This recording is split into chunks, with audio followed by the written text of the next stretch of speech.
हमारे इस ई संगोष्ठी के मुख्य वक्ता आचार्य साहित्य विभाग संस्कृत विद्या धर्म विज्ञान संकाय बीएचयू वाराणसी के प्रोफेसर कौशलेंद्र पांडे जी को आमंत्रित करना चाहती हूँ।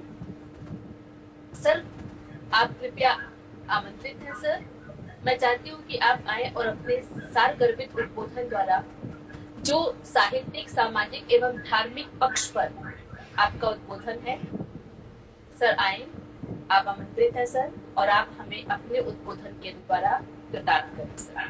जी सर, प्रणाम सर। नमस्कार, सबको नमस्कार। इस संगोष्ठी के अध्यक्ष प्रोफेसर कपिल देव मिश्र जी, कुलपति रानी दुर्गावती विश्वविद्यालय,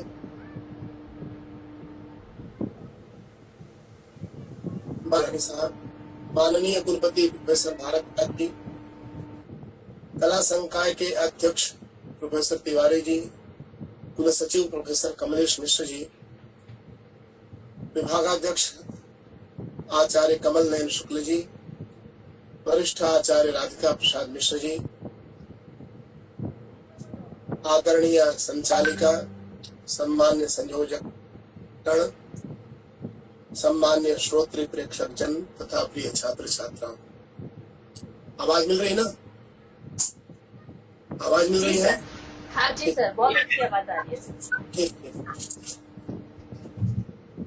आज हम एक ऐसे विषय पे चर्चा के लिए जुड़े हुए हैं जिसने कि पूरे विश्व को मथ के रखा है।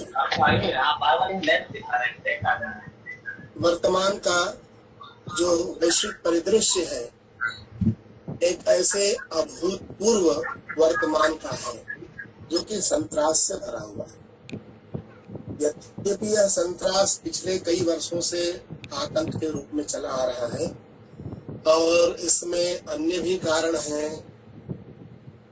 अणु शस्त्रों की होड़, जनसंख्या विस्फोट, बेरोजगारी इत्यादि भी वैश्विक परिदृश्य के प्रमुख घटक हैं।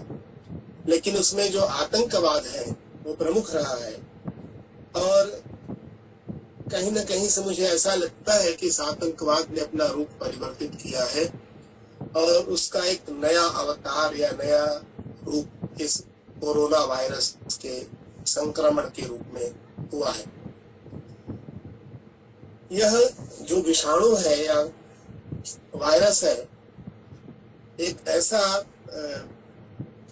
आतंकवादी उपकरण कहें या महामारी कहें जो कि है अदृश्य और अदृश्य रूप में ही हम पर प्रहार कर रहा है।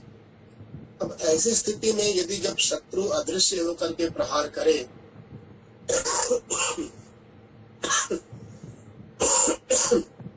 तो उसका प्रतिकार करना बड़ा कठिन हो जाता है। तो उसके लिए उपाय यह है कि उसके साथ भी उसी की नीति का पालन किया जाए और उसके लिए स्वयं को भी अदृश्य कर लिया जाए और इस प्रकार का उसके साथ व्यवहार करते हुए उसको पराजित किया जा सकता है। तो देखा जाए जो आज हमारे देश के शासक हैं या जो बड़े वैज्ञानिक हैं, जो बड़े चिकित्सक हैं, उन्होंने जो एक इसका निदान दिया है कि इससे दूरी बना के रखी जाए, अर्थात अपने आप को इस परिस्थिति में रखा जाए कि कोरोना के लिए आप अदृश्य रहें, उसकी पहुंच से बाहर रहें, उसी की नीति से आप उसके ऊपर विजय पा सकें। तो इस दृष्टि से इस कोरोना वायरस के साथ जो वर्तमान वैश्विक परिप्रेक्ष्य का, वैश्विक परिदृश्य का एक सबसे बड़ा खलनायक बनकर उभरा हुआ है, इस पर विजय पाई जा सकती है। इस विषय का प्रवर्तन करते हुए आचार्य कमल नयन शुक्ल जी ने बहुत ही सुंदर ढंग से सारे विषयों को, सारी परिस्थितियों को एक आधार पीठ के रूप में उपस्थित किया था और उसी के क्रम में चर्चा आगे बढ़ी है। और उनके बाद हमारे माननीय कुलपति प्रोफेसर कपिल देव मिश्र जी ने भारतीय संस्कृति में इन महामारियों की चर्चा की और कहा ऐसे महामारियों से भारत का सामना होता रहा है और हम भारतीयों ने अपनी मेधा के, अपनी सोच के, अपने आचार के बल पर उन पर विजय पाई है। और मुझे उनकी बात में बड़ी सच्चाई लगती है। देखा जाए तो आज पूरे विश्व की जो स्थिति है और उसमें भारत की जो स्थिति है, इस भारतीय स्थिति ने अपने इसी आचरण के बल पर काफी हद तक इस पे नियंत्रण करके रखा। इसी प्रकार उन्होंने वेद, शास्त्र और महाकाव्यों का उदाहरण देते हुए दायित्व बोध को जागृत किया। प्रोफेसर कमलेश मिश्र जी ने भी कुलसचिव के रूप में विश्वविद्यालय के दायित्वों का समकालीन परिप्रेक्ष्य में कैसे निर्वाह किया जाए इस पर चर्चा की और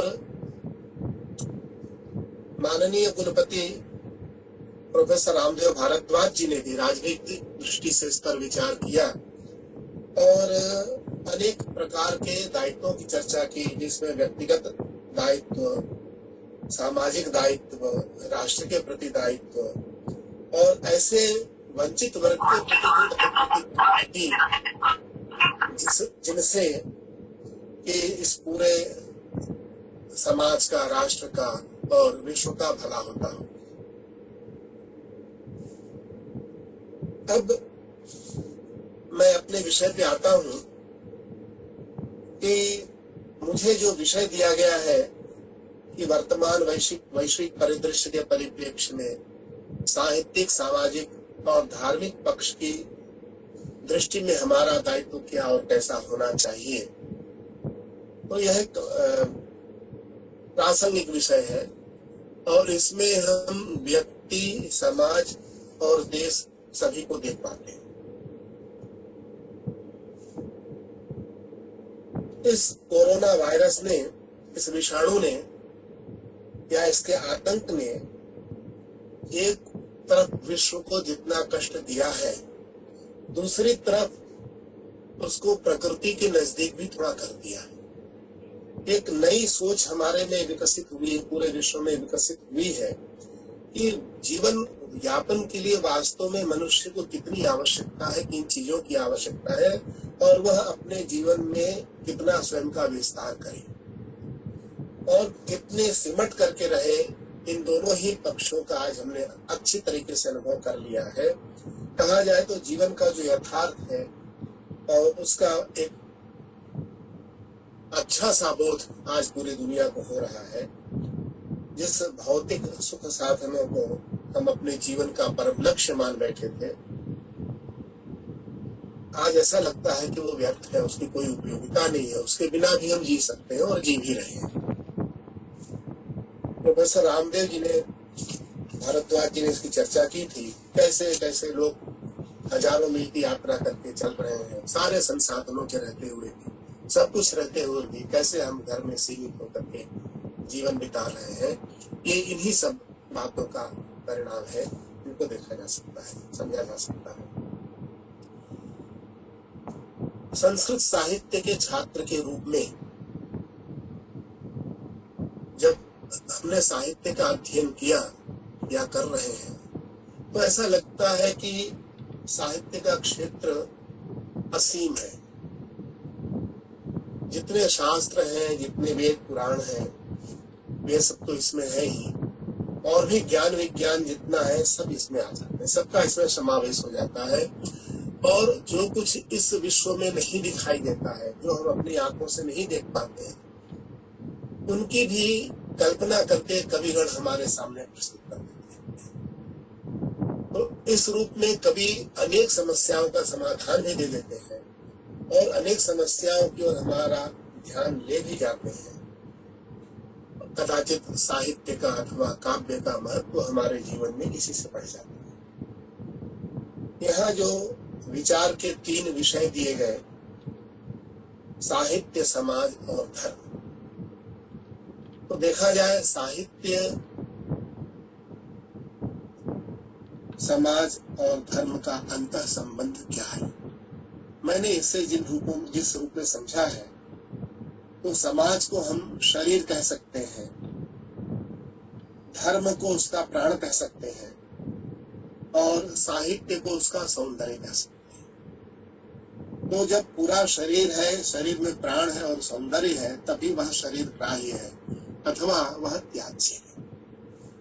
इन तीनों का जो संयोग है वो किस लिए है? इन तीनों का संयोग वस्तुतः मनुष्यता के लिए है, और दूसरे शब्दों में कहें तो इनके संयोग से ही मनुष्य मनुष्य बनता है। एक बात मैं यहाँ और कहना चाहूंगा कि पूरे विश्व में जितने भी ज्ञान विज्ञान है, जितना भी वाङ्मय है, उसमें सभी के सभी मनुष्य के उत्थान के लिए है, विश्व के उत्थान के लिए है। लेकिन व्यक्तिगत रूप से मनुष्य के मन की बात करने वाला जो कुछ विषय है वो केवल साहित्य है, जिसे हम काव्य कहते हैं। मनुष्य अपनी निजी बात, अपनी व्यक्तिगत बात की अभिव्यक्ति जो करता है वह साहित्य से ही कर पाता है। किसी भी विज्ञान में, किसी भी दर्शन में या किसी भी अन्य शास्त्र में इसकी अनुमति उसको नहीं है। वहां तो उसको उसका पालन करना है।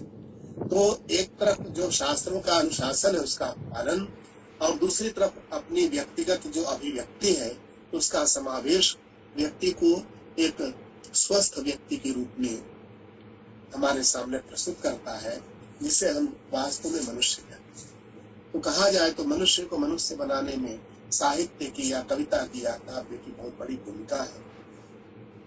और हमारे साहित्य में, हमारे काव्य में हमारे आचार्यों ने, कवियों ने जिसका मूल आधार माना वो पुरुषार्थ चतुष्टय को माना, धर्म, अर्थ, काम और मोक्ष।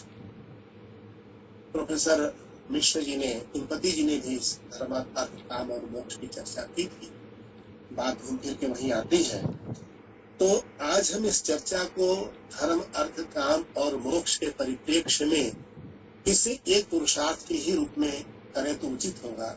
और इसके लिए सबसे जो महत्वपूर्ण है वो धर्म है, और धर्म रूप जो पुरुषार्थ है उसी की चर्चा आज की जानी चाहिए। हमारा सबसे बड़ा दायित्व वही है, इसलिए कि हमने अर्थात पूरे विश्व ने अर्थ और काम पर स्वयं को केंद्रित किया और इस स्थिति में आ चुके हैं कि किस क्षण पूरा विनाश हो जाए इसका कोई ठिकाना नहीं। तो हुआ क्या कि जो धर्म के प्रति दायित्व था उसको तो भूल गए, और अर्थ और काम का जो आकर्षण था उसके प्रति इतना आकृष्ट हुए कि स्वयं को भूल गए। तो ऐसे स्थिति में तो मृत्यु तो सामने खड़ी है, तो वो अपना कार्य करेगी ही करेगी। इसीलिए कहा भी है कि अजरामरवत प्राज्ञो विद्यामर्थम च चिंतयेत, और ये भी कहा है कि काव्य शास्त्र विरोधेन कालो गच्छति धीमता। तो ऐसी स्थिति में जब हम कहीं भटक रहे हों, जब हमको किसी विवेक की आवश्यकता हो, तो उस स्थिति में हम अपने पूर्वजों के, अपने ऋषियों के वचनों का स्मरण करते हैं, और उनको जो सरलतम रूप में हमारे सामने पहुंचाने का कार्य किया है वो साहित्य ने, काव्य ने किया है। हमारे पूर्व वक्ताओं ने भी मानस के अनेक उदाहरण दिए, और मानस के उन उदाहरणों से, उन चौपाइयों से एक उन्होंने समकालीन परिप्रेक्ष्य में स्वयं के दायित्व के प्रति बोध का भी हमको बोध कराया। तो अब जब इस धर्म को केंद्र में रख के हम चर्चा करते हैं, तो ये हमारे सामने आता है कि मनुष्य जब धर्म से विरत होता है तो उसमें आसुरी प्रवृत्ति का विकास होता जाता है, और यह आसुरी प्रवृत्ति ही वह विष है जो कि मनुष्य को नष्ट करती है। व्यक्ति से लेकर समाज तक, गांव से लेकर शहर तक, राष्ट्र तक, और राष्ट्र से लेकर पूरे विश्व तक के लोग आज इस आसुरी प्रवृत्ति की अधिकता से ईर्ष्या, द्वेष, काम, क्रोध, लोभ, मोह, पर द्रव्याधिहरण जैसे मानसिक विष से भरे हुए हैं। और इसी मानसिक विष की जो प्रतिस्पर्धा है, उसी प्रतिस्पर्धा से एक किसी देश का, जिसे हम चीन के रूप में जानते हैं, वहां कोरोना का जन्म हुआ, और एक दूसरे के ऊपर स्वयं की शासन की जो प्रवृत्ति है, उस प्रवृत्ति ने इस कोरोना जैसे महामारी को जन्म दिया, ऐसा कह सकते हैं। अब इस विपत्ति से अभी तत्काल रूप से कोई बचने का उपाय हमारे सामने नहीं है, लेकिन जब हम अपने आचार्यों की ओर देखते हैं तो उन्होंने कहा है कि विपत्ति काल में दो चीजों का स्मरण करते रहना चाहिए, एक तो धर्म का और दूसरी औषधि का। तो औषधि भी प्राण तत्व है और धर्म भी प्राण तत्व है। औषधि भौतिक रूप से प्राण तत्व है और धर्म जो है वह आध्यात्मिक रूप से हमारा प्राण तत्व है। इन दोनों का संरक्षण, इन दोनों का पालन ही हमको जीवित रखता है। धर्मो रक्षति रक्षितः। तो इसलिए धर्म की ही प्रधानता सर्वत्र है और सबके लिए सभी समय सर्वतोभावेन सार्वकालिक रूप से धर्म ही सबके लिए कल्याणकारी है। और धर्म का पालन कैसे हो, तो उसके लिए भी आवश्यक है कि शरीर माध्यम खलु धर्म साधनम, शरीर को स्वस्थ रखा जाए और तभी हम धर्म का पालन कर सकते हैं। और धर्म का पालन ही प्रत्येक स्थिति में, प्रत्येक कालखंड में स्वयं के दायित्व का बोध है। कहा जाए तो स्वयं के दायित्व का बोध ही धर्म का एक अपर पर्याय है। तो इस दृष्टि से हम अगर अपने धर्म का पालन करते हैं तो हम सभी भूतों के लिए, सभी जीवों के लिए अपने दायित्व का भी पालन करते हैं, चाहे वो सुरम्य काल हो या फिर आपत्ति काल हो। हर स्थितियों में ये स्थिति हमारी बनी रहती है। अब बात जब आती है भारतीय जीवन पद्धति की, तो यहाँ आध्यात्मिकता की प्रधानता रही है और भौतिक संसाधनों को जीवन यापन के लिए उपकरण के रूप में लिया गया और त्याग भाव से इनका भोग करने का निर्देश दिया गया। तेन त्यक्तेन भुंजीता मा गृहः कस्य स्विद्धनम्। अब इस प्रकार के जो वचन है, ये वचन ही हितकारक वचन कहे गए हैं और ऐसे हितकारी वचनों का जो पुंज है, जो समुदाय है, वही साहित्य कहा जाता है। इसीलिए हम पूरे भारतीय वाङ्मय को साहित्य के नाम से भी कह देते हैं। भारतीय वाङ्मय के स्तर पर भारतीय साहित्य भी कह देते हैं, जिसमें वेद, पुराण, दर्शन, धर्म, शास्त्र इत्यादि सभी आ जाते हैं। बाद में 10वीं शताब्दी में आके साहित्य शब्द केवल काव्य के लिए सुनिश्चित कर दिया गया। तो ऐसी स्थिति में जब एक आज की समस्या ग्रुप एक ऐसी अदृश्य महामारी से संघर्ष में हम रत हैं, तो उसमें व्यक्ति, समाज और देश को तन, मन और धन से स्वस्थ रहते हुए, संघर्ष करते हुए इस महामारी पर विजय पाना है। तो स्वयं को स्वस्थ रखें, इसके लिए यह प्रयत्न हमें करना पड़ेगा। हमारा शरीर और हमारा मन, ये दोनों कैसे स्वस्थ रहे। अभी आपको स्मरण होगा जब लॉकडाउन का प्रथम चरण लागू हुआ, तो उस समय भारतीय शासन में हमारे प्रधानमंत्री जी ने कई उद्बोधन दिए और उसमें जब लोग घरों में कैद थे तो उस समय उनके सामने जो प्रस्तुत किया गया, रामायण और महाभारत जैसे महाकाव्यों का प्रसारण किया गया कि उससे लोग प्रेरणा ले सके, इस आपत्ति काल में स्वयं के विवेक को पा सके, स्वयं के चिंतन से अपनी बुद्धि को स्वस्थ रख सके और अपने जीवन की गति को बाधित न होने दे, किसी अवसाद में न आवे, कहीं किसी प्रकार से उन्हें ऐसा अनुभव न हो कि उनका जीवन व्यर्थ हो रहा है। इसीलिए हमारे साहित्यकारों ने कहा, रामादिवत वर्तितव्यम न रावणादिवत। हम राम जैसे महापुरुषों के समान मर्यादित आचरण करें, न कि रावणादि राक्षसों के समान। विश्व पर स्वयं की प्रभुता स्थापित करने की जो महत्वाकांक्षा है, कदाचित उसी महत्वाकांक्षा का परिणाम ये आज का जो विषाणु कोरोना है वो है। अब मन हमारा कैसे स्वस्थ रहे, हम देख रहे हैं कि आज का जो मनुष्य है एक अंतर द्वंद्व में जी रहा है। एक द्वैध की स्थिति में निरंतर है। तो मैं यहाँ एक श्लोक की चर्चा करूंगा कि संसार में जो सबसे अधिक द्वैध की स्थिति है, या सबके लिए सबसे अधिक जिसके लिए अंतर्द्वंद हो सकता है, वो है भगवान शिव की स्थिति। अब आप भगवान शिव के व्यक्तित्व को देखें तो सर्प भी है, विष भी है, अमृत भी है, गंगा भी है, भस्म भी है, भगवती पार्वती भी है, सभी कुछ है। सभी आपस में एक दूसरे के विरोधी तत्व हैं और सभी शिव के साथ हैं, लेकिन शिव इनके साथ रहते हुए भी इनसे विरत होकर के रहते हैं और समभाव से रहते हैं। तो जो उनका हित है, जो उनका अहित है, उन सब में समभाव से रहते हैं।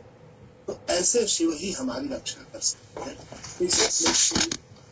आप सुने बड़ा अच्छा श्लोक है, भीतिर नास्ति भुजंग कुंभ विषाद प्रीतिर न चंद्रामृता ना शौचम हि कपाल दाम लुलनाथ शौचम न गंगा जलात गौरी स्तना लिंगना आत्मा रामतया हिता हित स्मथो हरः पातुः। कैसे हमारे शिव स्वस्थ है, ऐसे स्वस्थ शिव ही हमारी रक्षा करें। तो शिव का स्वास्थ्य कैसे मानसिक और शारीरिक रूप से स्वस्थ रहते हैं। पहला पक्ष है, भुजंग के विष से कोई भय नहीं उनको, और न तो चंद्रमा के अमृत से ही उनको कोई प्रीति है, न गले में लटकने वाला जो मुंडमाल है, कला से ही किसी प्रकार की अपवित्रता की उनमें भावना आती है, और न तो गंगा जल से ही किसी प्रकार की पवित्रता की कामना उनको होती है, न तो चिता भस्म के लेप से ही कोई उद्वेग उनको होता है, और न तो भगवती पार्वती के आश्लेष से ही कोई सुख उनको होता है। सब में सम है। तो ऐसी स्थिति में अपने आप में रमने वाले, हित और अहित में समान रूप से रहने वाले स्वास्थ्य के धनी भगवान शिव आपकी रक्षा करें। तो ये भगवान शिव का जो व्यक्तित्व है, यही स्थिति आज के मनुष्य की पूरे संसार की बनी हुई है। आज का हर आदमी ऐसे द्वैत में चल रहा है, अंतर्द्वंद में जी रहा है। तो इस अंतर्द्वंद पर विजय पाने के लिए ऐसे ही कल्याणकारी व्यक्तित्व का निर्माण हमको करना पड़ेगा। इसीलिए हमारे उपनिषदों ने भी कहा कि नायम आत्मा बलहीन। अगर हम बलहीन हैं, रोगी हैं, बीमार हैं, तो हम आत्म तत्व को नहीं पा सकते। अब आज के परिप्रेक्ष्य में जब हम धर्म की बात करते हैं तो सीधे प्रश्न उठता, धर्म क्या है? शास्त्रकारों ने कह दिया जिससे निश्रेयस और अभ्युदय होता हो वह धर्म है। प्रश्न उठता है किससे निश्रेयस और किससे अभ्युदय होता है? तो इन दोनों की प्राप्ति में जितने उपाय हो सकते हैं, जितने उपकरण हो सकते हैं, वे सभी के सभी धर्म हैं। इसी से शास्त्र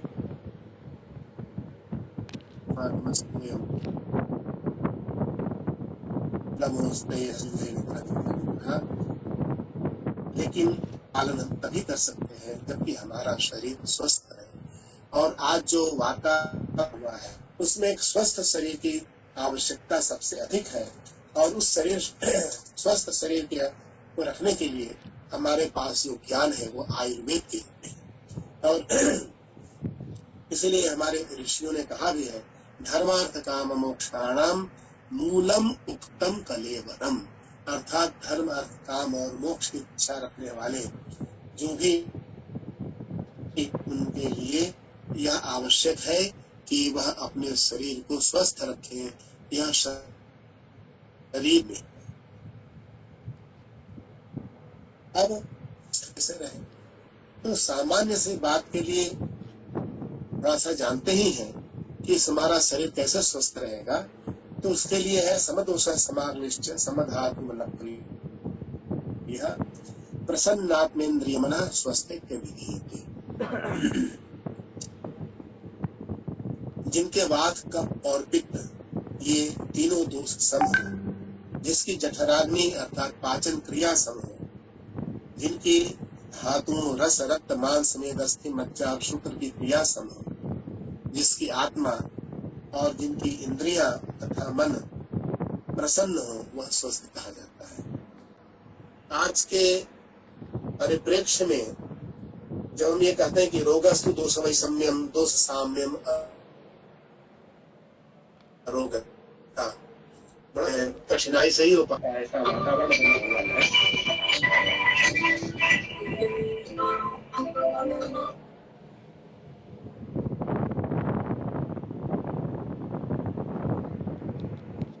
हेलो सर आपका हाँ माइक म्यूट हो गया है। कॉल की थी यार, कल तुम्हारा फोन आ रहा था ना। जी जी जी आ रही है आवाज, आ रही है। कल टिफिन लेकर आवाज मिली है जी हॉस्पिटल, हाँ इसलिए मैं भी नहीं चाहता, मतलब आ रही सब आया आवाज है। और हॉस्पिटल से आया, मैं नहा के तुरंत वहीं आया सबसे पहले। राजा भी यही, अरे तो तुम लोग प्रोग्राम में थे ना, तुरंत निकलना था। सबके मुंह में प्रसन्नता है, व्यक्ति की प्रसन्नता, अगर व्यक्ति प्रसन्न है तो बाकी के मन में उसके दूसरी तीनों चीजें ना दोष आए, भी समान चक्कर में मैं आ रहेंगे। गया, नहीं तो मैं आता भी नहीं। और हमारे जो अन्य आचार्य हैं, अभी जाएंगे, चलना हो तो ऐसे चलो, स्वस्थ रहा जाए मीटिंग चल इसके रही है, लिए वेबिनार चल रहा है। विचार किया है कि हाँ चरक संहिता में आचार्य चरक कहते हैं नहीं, कि तो नरो बढ़िया। हिताहार विहार से भी समीप हाँ, शिकारी अच्छे से हो गया सब। विषयेषु सक्तः दाता समय सत्य परा क्षमा हाँ स्वस्थ है, चलो देखना है तो आप चलो। तो पसेवी च भवत्यरो। अभी हम लगभग अर्थात डेढ़ सदैव पौने हितकारी घंटे जाएंगे, आहार को और लेकर विहार जाना का है। सेवन करने। हम्म, आज जो विकृतियां आई हैं, उन विकृतियों के पीछे अच्छा ठीक है, उनके बताओ मूल मुझे, में है ना। जो हमारी अनियमित दिनचर्या है, अनियमित भोजन है, अनियमित आचरण है, वो बहुत बड़ा कारण। अच्छा और अरे ये बड़ा हो गया क्या।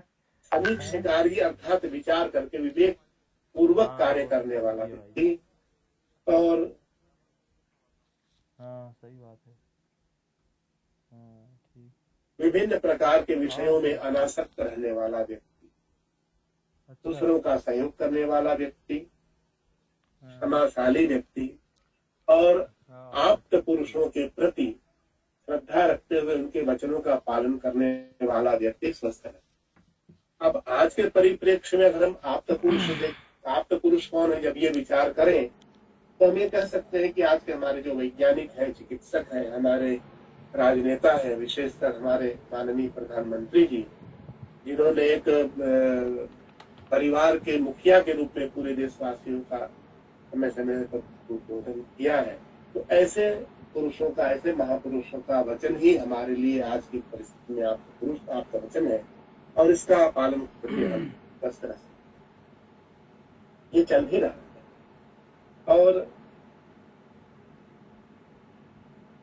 इसी प्रकार अन्य बहुत से उपाय बताए हैं स्वस्थ रहने के लिए। इनमें एक जो सबसे बड़ा गोस्वामी तुलसीदास जी ने इसका सार संक्षेप दिया कि मोह सकल व्याधि न कर मूला तिनके पुनि उपजहि बहुसुंदर। अगर हम आसक्त हो जाते हैं किसी वस्तु विशेष के प्रति, किसी व्यक्ति विशेष के प्रति, सत्ता विशेष के प्रति, तो वो हमारे लिए अनेक व्याधियों का जड़ है और वह सबके लिए सूल बन जाया करता है।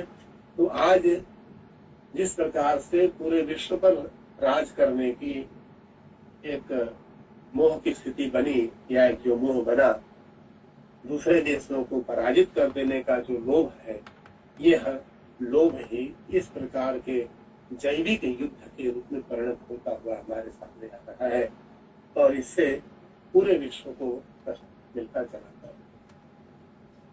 तो आज के वैश्विक परिप्रेक्ष्य में हम स्वयं के दायित्व का बोध हमारे साहित्य से और हमारे शास्त्रों में जो उपदेश है उनके अनुसार संयमित जीवन और मर्यादित आचरण करते हुए कर सकते हैं।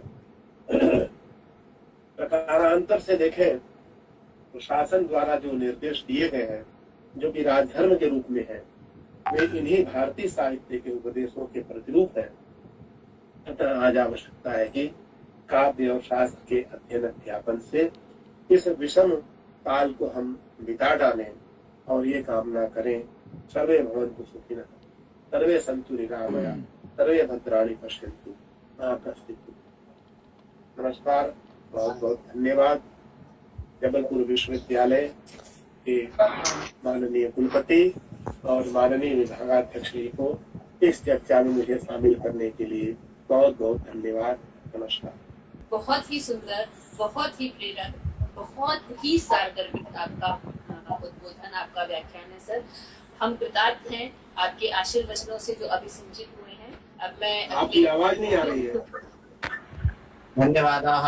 अनेन भाषणेन वयं कृतकृत्याः प्रोफेसर कौशलेन्द्र पाण्डे महाभागानां चरणकमलयोः प्रणततिं विनिवेद्य साम्प्रतम् अस्मासु विराजमानाः नैके विश्वविद्यालयेषु कुलपतिपदमलङ्कृतवन्तः अत्यन्त विनयसम्पन्नाः महर्षि पाणिनीय वैदिक संस्कृत विश्वविद्यालयस्य कुलपतयः आचार्याः पंकज लक्ष्मण जानी महोदयाः तान् अनुरुणद्मि यदत्रागत्य ई संगोष्ठ्यां स्वासीर्वचोभिः अस्मान् अभिसिञ्चन्ति।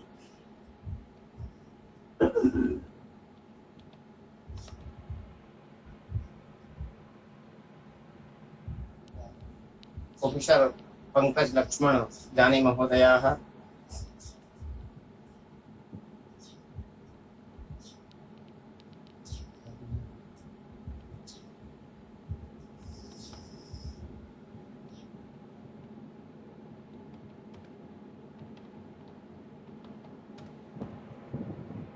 अखिलेश सर जुड़े हुए हैं अपने साथ। सर जुड़े हैं, उनका फोन म्यूट है, जुड़े हुए हैं।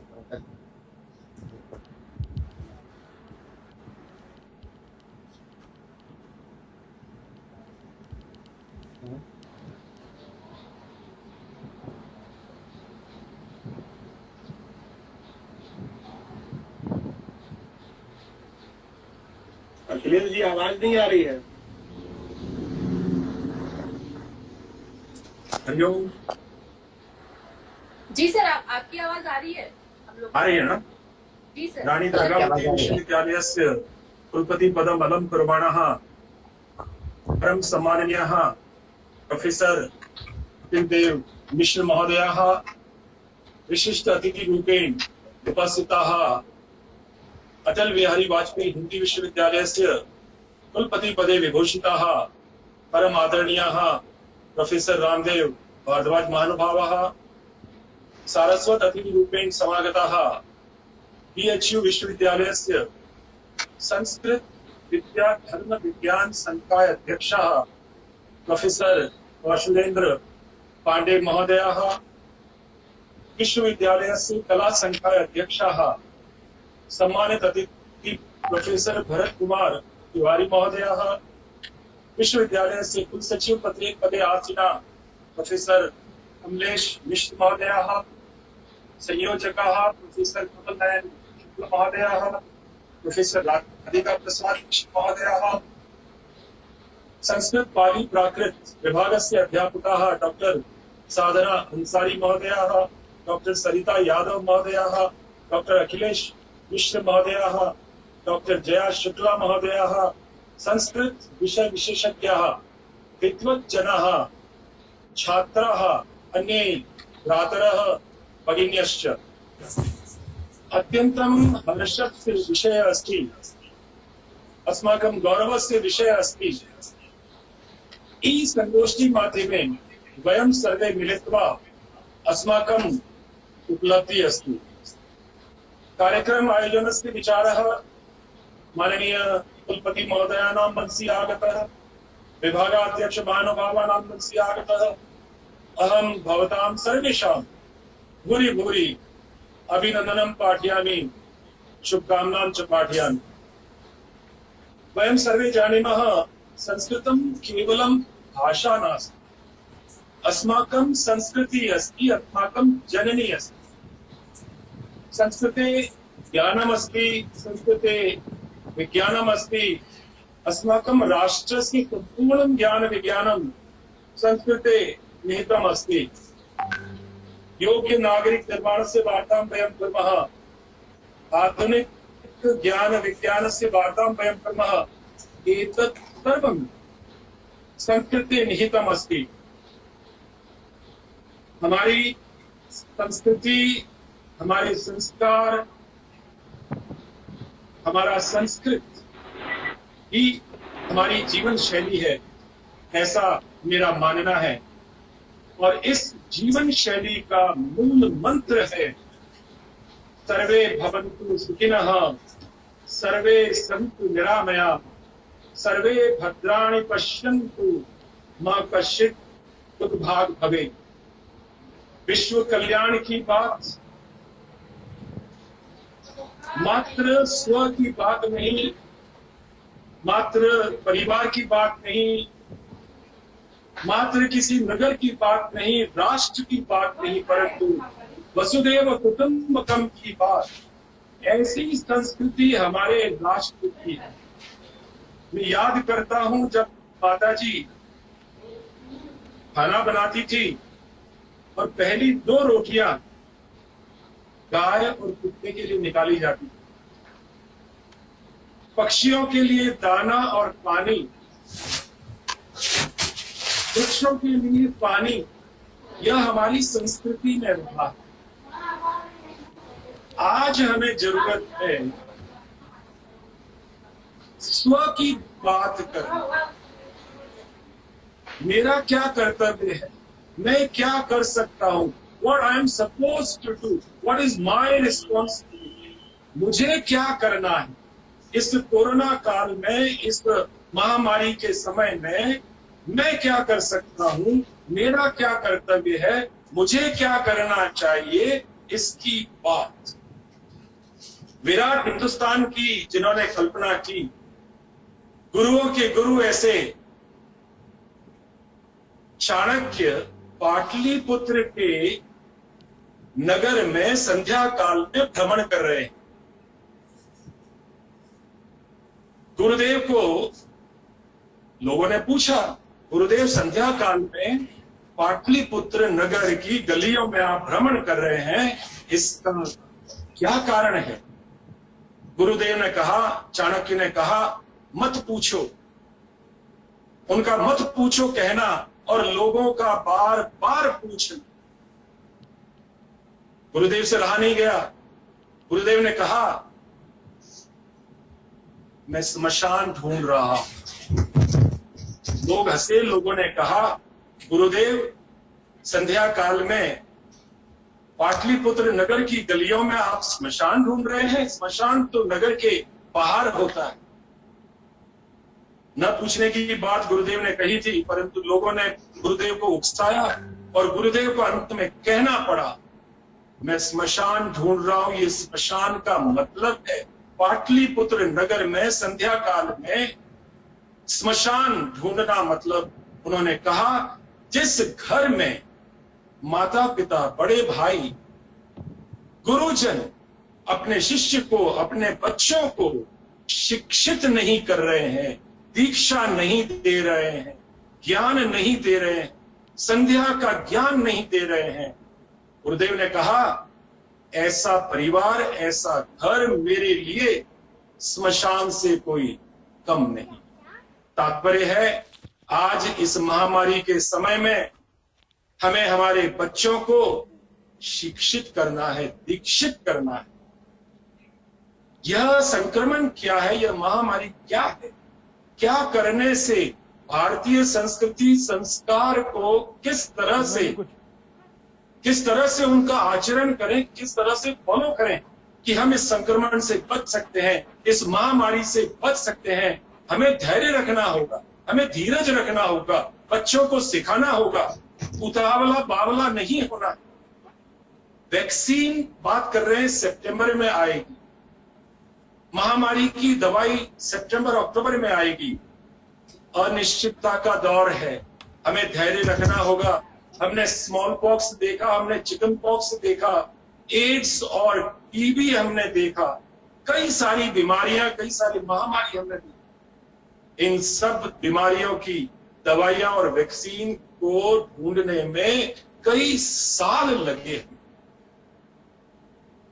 उदाहरण के तौर पे एक परिवार में 5 सदस्य हैं और 5 सदस्य एक प्रकार का भोजन लेते हैं, पर आश्चर्य की बात यह है कि अलग अलग परिवार के सदस्य को अलग अलग प्रकार की बीमारियां होती। किसी को डायबिटीज हुआ, किसी को हृदय का बीमारी हुई, किसी को और कोई बीमारी की। कहने का तात्पर्य है कि कोई भी महामारी, कोई भी बीमारी अलग अलग व्यक्ति के पास, और उसकी जो दवाई है शरीर में जाने के बाद में उसका हर शरीर पर अलग असर होता है। हम जो कल्पना कर रहे हैं कि इस महामारी की, इस कोरोना की वैक्सीन या दवाई तुरंत अवेलेबल हो जाएगी, मिल जाएगी, हमें धैर्य रखना पड़ेगा। दूसरी बात आयुर्वेद की, संस्कृत और संस्कार की बात करते हुए आयुर्वेद की बात इस 2 महीने के दौरान हमने देखा कि आयुष मंत्रालय के द्वारा, और हमने यह भी अनुभव किया कि आयुर्वेद हमारा बहुत ही प्रचलित हुआ, बहुत ही पॉपुलर हुआ, और हम लोग भूल गए थे कि हमारे गर्भ संस्कार, हमने सुना है ब्लेस्ड चाइल्ड की बात, हमने सुना है दिव्य बालक की बात, दिव्य पुरुष की बात, गर्भ संस्कार हम लोग भूल गए हैं। कहते हैं कि किसी को हृदय रोग की बीमारी है, किसी को कैंसर की बीमारी है, किसी को डायबिटीज की, शुगर की बीमारी है, और आयुर्वेद का उपचार किया और उस उपचार से उसे कोई भी फर्क नहीं पड़ा, असर नहीं। यह हमारी भूल है।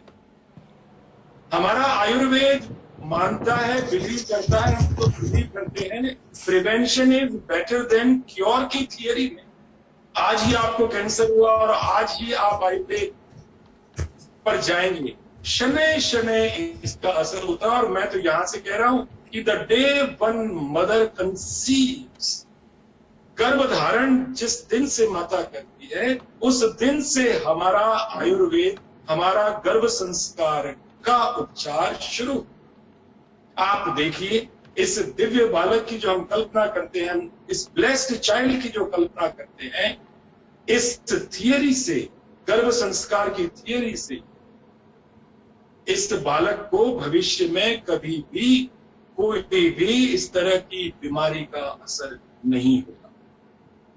बात आती है इम्यूनिटी बढ़ाने की। इस महामारी के समय हमें क्या करना है, हम सब लोगों को क्या करना है, मुझे क्या करना है? रोग प्रतिकारक शक्ति की बात, हमें इम्यूनिटी बढ़ानी है, जिससे कि यह रोग, इसको मैं रोक सकूं। किस तरह से मैं इसे रोक सकूं? तो क्या आयुष मंत्रालय हमारा जो है, आयुष मंत्रालय ने कई सारी बातें की, किस तरह का भोजन लेने का, किस तरह से रहना, और ये सब बातें हमारे संस्कार से आ रही है, हमारे संस्कृत और हमारे ट्रेडिशन से आ रही है, उसे हमें फॉलो करना रहा। कहते हैं हेल्थ इज वेल्थ, गुजराती में कहते हैं पहलू सुख ते जाते। पहला सुख, यदि मुझे मेरे परिवार की चिंता करनी है, परिवार की मदद करनी है, यदि मुझे मेरे समाज की मदद करनी है, राष्ट्र निर्माण की संकल्पना है, तो राष्ट्र निर्माण की संकल्पना की इकाई मैं खुद हूं। मुझे अपने हेल्थ की, मुझे पहले first you deserve and then demand, automatically you will get everything. मुझे पहले इस महामारी, इस बीमारी, इस कोरोना से लड़ाई करके जीतना, और उसके लिए मुझे मेरी इम्यूनिटी बढ़ानी, मुझे मेरी हेल्थ, मुझे मेरी हेल्थ को ठीक। आयुष मंत्रालय की तरफ से जो सूचनाएं मिलती है, जो हमें मार्गदर्शन मिलता है, उसका हमें करना चाहिए। बात आती है हमारे संस्कार योग की। पिछले कुछ वर्षों में योग बहुत ही पॉपुलर हुआ, प्रचलित, और इसका लाभ हम सब लोग अनुभव कर रहे हैं। योग मात्र कोई कसरत नहीं है, योग साधना है, योग साधना है। हम लोग आज बात नहीं करते हैं मेरे करीब का व्यक्ति क्या कर रहा है, दूसरे लोग क्या कर रहे हैं, उसमें हम ज्यादा ध्यान देते हैं। What I am suppose to do, मुझे क्या करना है, मेरे लिए कौन सी बात है? योग साधना। You talk to your own self. हम लोग अपने आप से बात नहीं करते, क्या कभी आपने, सुनने वाले मेरे साथ में है, मैं करबद्ध विनती करता हूं, हम अपने आप से बात करें, हम निश्चय करें पूरे दिन में मुझे क्या करना है, मेरी रिस्पॉन्सिबिलिटी क्या है, मैं क्या कर सकता हूँ। ये हमारे संस्कृत की बात है, हमारे संस्कार की बात है। इसी के साथ हमारे संस्कारों की ही बात कर रहा हूं, मास्क की बात आई आज। आप देखिए, जैन धर्म के मुनि आचार्यगण आज नहीं सालों से मुंह पर मास्क धारण कर, हमारे संस्कारों में है, हमारी संस्कृति में है, और आज हम कह रहे हैं कि हमें मास्क धारण करना चाहिए। हमारे संस्कारों में है, हमें करना रहा। कई बार हम लोग सोचते हैं कि परिवार के सदस्य हैं, कार्यालय में हम लोग साथ में काम कर रहे हैं, हम एक दूसरे को जानते हैं, हम भाई हैं, हम साथी कर्मचारी हैं, मास्क नहीं बांधेंगे चलेगा, पर नहीं, हमारा दायित्व है, यह हमारा शिस्त है, यह हमारा अनुशासन है कि हमें यह करना है, और हमारे साथी को भी कहना है कि हमें मास्क पहनना जरूरी है। माननीय प्रधानमंत्री जी ने कहा 2 गज की दूरी, ये 2 गज की दूरी हमारे संस्कारों में पहले, हमारी संस्कृति में है। नजदीक हमें नहीं आना है। हमारे गुरुजन संतजन अपने भक्तों से बात करते समय दूरी हमेशा से बनाए रखते हैं, और वही संस्कार आज हमें फॉलो करने हैं इस महामारी के जंग को जीतने के लिए। बात आती है हाथ मिलाने की, नमस्ते करने की, प्रणाम करने की, वंदन करने की, करबद्ध, इस विषय को विदेशियों ने भी आज स्वीकारा। मैं याद दिलाना चाहता हूं विवेकानंद जी की बात।